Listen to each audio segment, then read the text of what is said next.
How's it going, guys? FullMetalMaster here, and we are here with some amazing, nice, beautiful, more Sun and Moon stuff. And I have all this stuff open on my computer, so if we lag, I apologize in advance. But here we have more Malure. Apparently, that's what it's being called. Can I scroll down? Okay, there we go. Malure is a nocturnal Pokemon that can rock around at night with their leg-like roots. When they move because they stand in one spot, they will suck all the nutrients out of the soil. From the soil would cause the surrounding plants to wither. Malure uses its root-like legs to make contact with fellows and communicate with them. Malure has a broadcast spores that glow brightly when they burst open. Looking at their pulsing light, they have a specific effect. It seems that in times of danger, Malure broadcasts these spores. Alrighty then, you are an interesting Pokemon, and they didn't release an evolution form for it, so if it doesn't evolve, I don't know how to feel about it. Other than that, I feel like it's going to be one of those forest starter route things, like it's going to be in the forest for like the third or fourth route. Anyway, then we have Paiku. Apparently that's what it's called. It's the sea cucumber Pokemon. So we were right. We were right about it being a sea cucumber. And look at this long description. Anyway, due to their appearance, their lifestyle of Humku are considered unappealing by tourists who work part-time working. Chunking Puku back into the sea is available at tourist beaches. But no matter how far they're thrown, Paiku always return to the same spot. Once the Paiku finds its spot it likes, it won't budge from it. If someone moves it away, back it comes to the same spot. If it runs out of food to eat in that spot, they will stay there and starve. Well, alright then.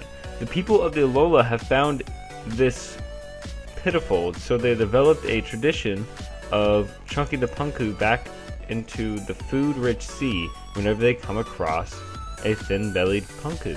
Well, that's nice. Punku are all covered in slippery bigness fluid. It has a moisturizing effect. Wow. Punku can stay on land without a week without drying out. People at the Alola use this fluid as skincare products. Ew. Ew, I couldn't see me using a sea cucumber as a skincare product. I just couldn't do it. I really couldn't do it. Punku hate to have their spikes and mouths touched. If you step on one, it will hurl out its burst-like organs and strike at you. Punku has a new ability called Innards Out. No other Pokemon has this before. Innards Out is an ability when a Pokemon faints, it will be available to deal the last bit of damage it has to opponent equal to the amount of HP it had left before it received the final blow. So it's kind of like Aftermath, but like if this thing, say this thing had 200 something HP and you one-shot it, you're gonna get 200 something HP taken away. So if you have less than 200 HP, you ain't living from this thing. It's going to take you with it. Anyway, to the next Pokemon, we have Wishiwashi. That's what it's called, apparently. I was wrong the whole time about it. And this is the solo form, and it's called the Small Fry Pokemon. What is this one? Okay, that's the school form. Solo form. Single Wishiwashi is tiny and weak. Measuring only 8 inches to nose to tail, Wishiwashi is very small. Even for a Pokemon, yet the people of the Alola region seem to view it as a terrifying Pokemon. When it's in danger, Wishiwashi glistens its eyes, catching a light that shines out, sending an SOS signaling out its allies. Wishiwashi has a new ability called Schooling. No Pokemon has previously had. With Schooling, Wishiwashi can change their form in battle to their school form under certain conditions. Yet you don't tell us what the certain conditions are. That'd be appreciated. And this monster here is the school form, and he looks so big. It's still labeled the Small Fry Pokemon. I don't think that's a Small Fry, sir. I think that's a submarine looking fish. I'm sorry, I agree with the King Nappy on that. That's a submarine. It's seemingly weak. Yeah, the seemingly weak Wishiwashi is called the Demon of the Sea because of its terrifying school form. Hello, when Wishiwashi's friends receive an SOS signal, they unite in a huge battle formation. Wishiwashi has encountered by many dangerous situations, a lot of experiencing calling its allies to emanate a bright light in their eyes. They gather their allies and transform to a more powerful Pokemon. Even Gyarados flee from Wishiwashi's school form. Wow. So what about Wailord? Yo, Gyarados is a fearsome Pokemon. That's terrifying. I'm just gonna let everyone know. If I see Gyarados, like 5 Gyarados going the opposite direction, you already know I'm gonna catch one, and then I'm gonna go and surf back to where I came from. Wishiwashi has a new ability called Schooling. Okay, so we already read that. What are the certain conditions, though? That's what I want to know. Is it when it doesn't have HP? Is it like Zen mode? Is it a level? I don't know. Anyway, Alolan Meowth. The Scratch Cat Pokemon, Dark type with pickup and technician. Meowth did not originally live in the Alola region. They were sent to a royal line of offspring in another region for only a select few to have them as partners. I think we've read this before, but I'm not sure, so we're gonna go over it again. The Meowth are direct. The Alolan Meowth are direct, cunning, and with great ply. Those are and the two things they really hate is dirt on their coin. When someone hurts the pride and dirt on their coins. I can't read tonight. Dang it. If either of these happens, they fly into hysterics.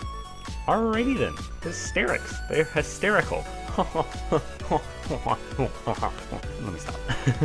It is said that Meowth are offered to the royal family and lived in luxury and pampering, which led to their selfish, prideful attitude. This caused Meowth to change its form. Once a rare, lonely Meowth became a hero when a monarchy was destroyed. They have now become a regular Pokemon commonly seen in the Alola region as elsewhere. Wow! That's actually a really good backstory for the Alolan form of this Meowth. I like that. I like that backstory. I like that. Anyway, then we have the Alolan Raichu, and I love this thing. Look at him. Look at him. I don't know. I just love it. I love it. I love it. I love it. I love it. Oh my goodness, I love this thing. It looks so cool. I don't know why. In the trailer, he literally, really, people. I just, I gotta cut that out now. I gotta cut that out. Anyway. We have Raichu, a mouse Pokemon, Electric Psychic with Surge Surfer. And if you saw, he actually surfs on his tail in the trailer. And it looks amazing, and I love it. Raichu has the Alolan Raichu has 2 types, Electric and Psychic. They are... And they are able to wield Psychic power. Once more, they can gather their Psychic power in their tails and ride onto them from the air. Does it learn Psychic then? Ooh, stab Psychic from Raichu. That special attack, that's gonna hurt.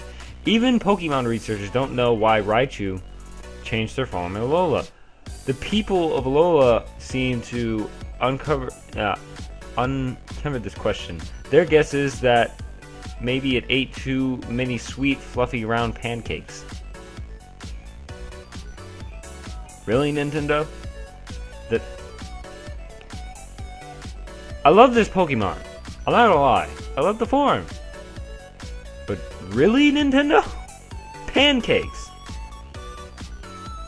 I mean, it does have a fluffy pancake look to it. I mean, it looks like, that's the pancake and you have syrup on the I don't know.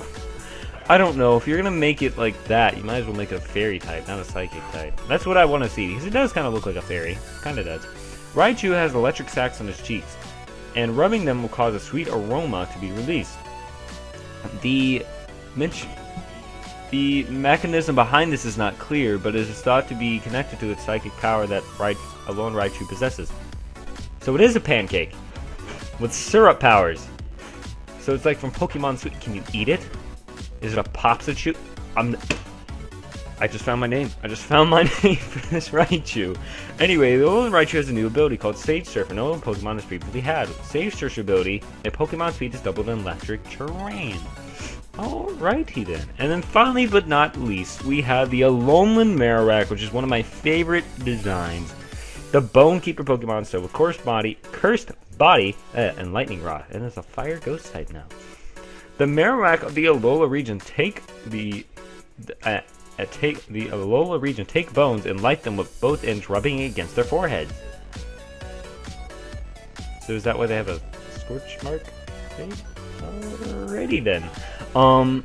They spin their bones around. Marowak rarely Marowak's then they spin their bones around. Marowak rarely and its fearsome appearance when it dances with its bone lead people of the Alola to dub it the Conqueror Regard of Fear.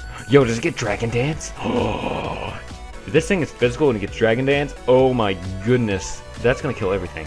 There are many grass-type Pokemon, Marowak's natural enemies in the Alola region. This makes the Alola harsh environment for Cubone and Marowak. As a result, they live in close union, okay, with their partners. As it is their great care that their partners are allowed them to gain something like a sixth sense to result in their changed form. Ah, so is there a Alolan Cubone too? Okay. Alolan Marowak provides a skull attack, which it waves around its bone and releases a ball of flame. The fireballs are not that powerful, but they intensely pursue the foe. So that kind of sounds like Will-O-Wisp. Yo, it has the same stance. That's cool. That's cool. See, that's the first Pokemon that has had the same stance. This is what I would call a Delta Pokemon. Anyway, you guys, I'm gonna go ahead and get up out of here because I gotta record some other videos, but I hope you guys have enjoyed. And of course, if you have, be sure to show me some love, hit that like button down below, and I'll see you guys in the next episode. I've never done an outro so fast. Bye bye.